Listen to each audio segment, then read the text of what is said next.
So, you want to see some molten copper. This is what I ended up with, but it took some serious heat to get here. Let's rewind and I'll show you everything it took to pull these copper pieces off, from brick oven setup to my first copper pour in 3 years. And obviously, spoiler alert, it worked, but not without some sweat. I've poured hundreds of silver rounds and bars, but copper, that's a whole different beast. For one, it melts about 200 degrees higher than silver, and just that extra 200 degrees may not sound like much, but believe me, it makes a difference.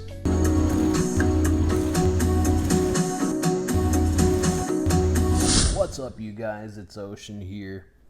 Why did the silver wire break up with the copper wire?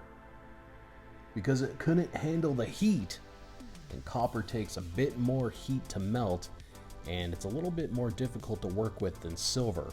To keep the molds hot, I built a mini oven out of bricks.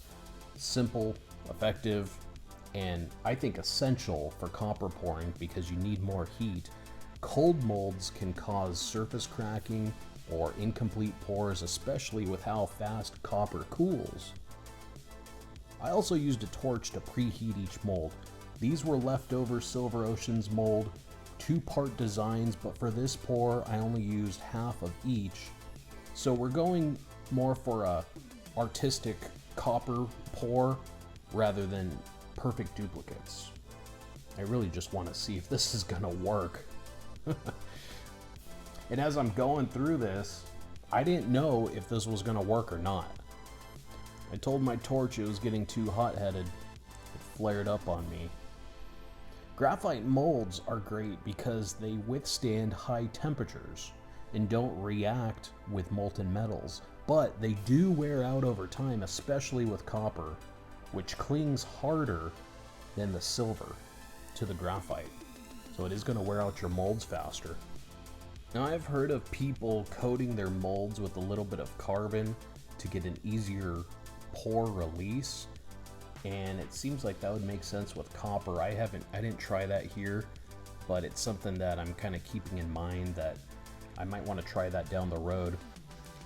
I'm trying to keep all these molds under heat right now. And here's where you can see the ToAuto TRF3000 setup. It's really earned its keep.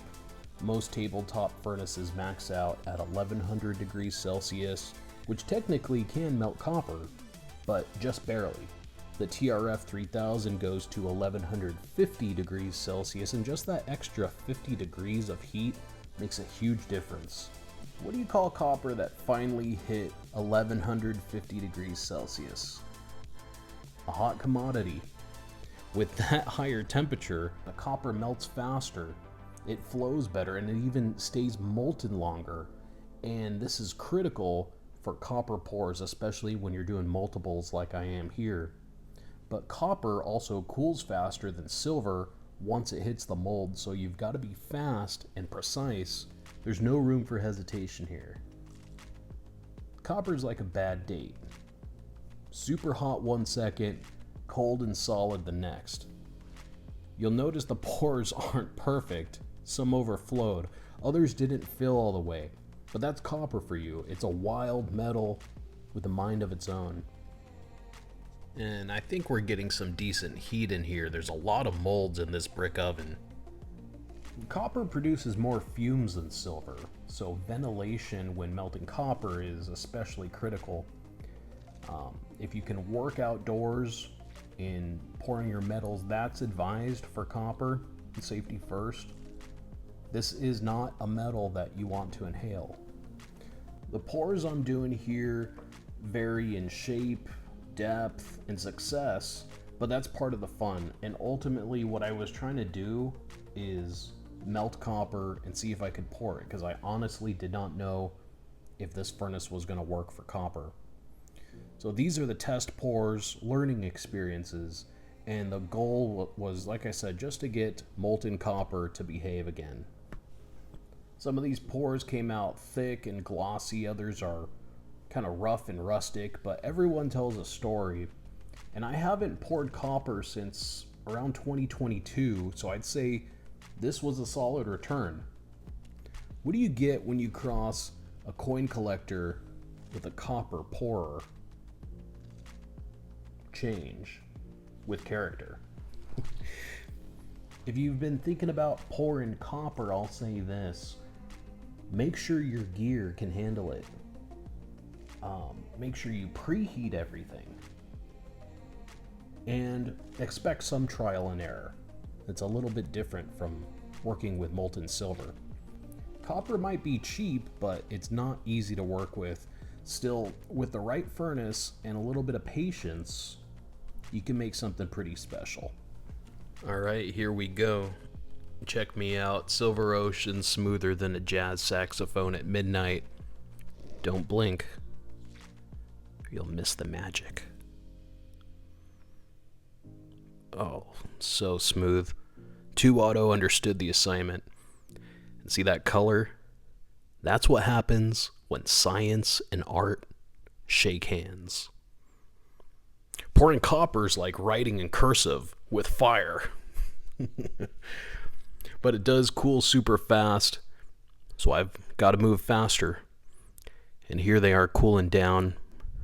Don't try this at home, unless your home has excellent ventilation and a ToAuto furnace.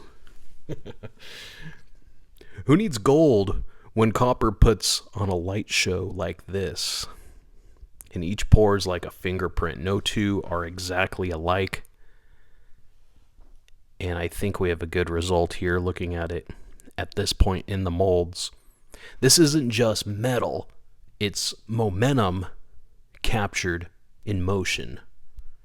Let's take a closer look at them now. And here they are, the finished copper pours, shiny, solid, still holding on to a little bit of that furnace heat. Each one tells a story, mostly about trial and error in this case, but also about triumph.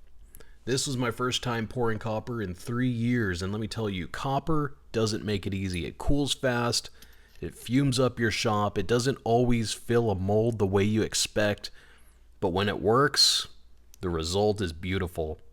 You get this bold, reddish tone that silver just can't match. And these were poured using leftover Silver Ocean's molds, just one side of each, so they've got that rugged, industrial vibe. It's a base metal, not a precious metal, but it has weight, character, and a glow all its own.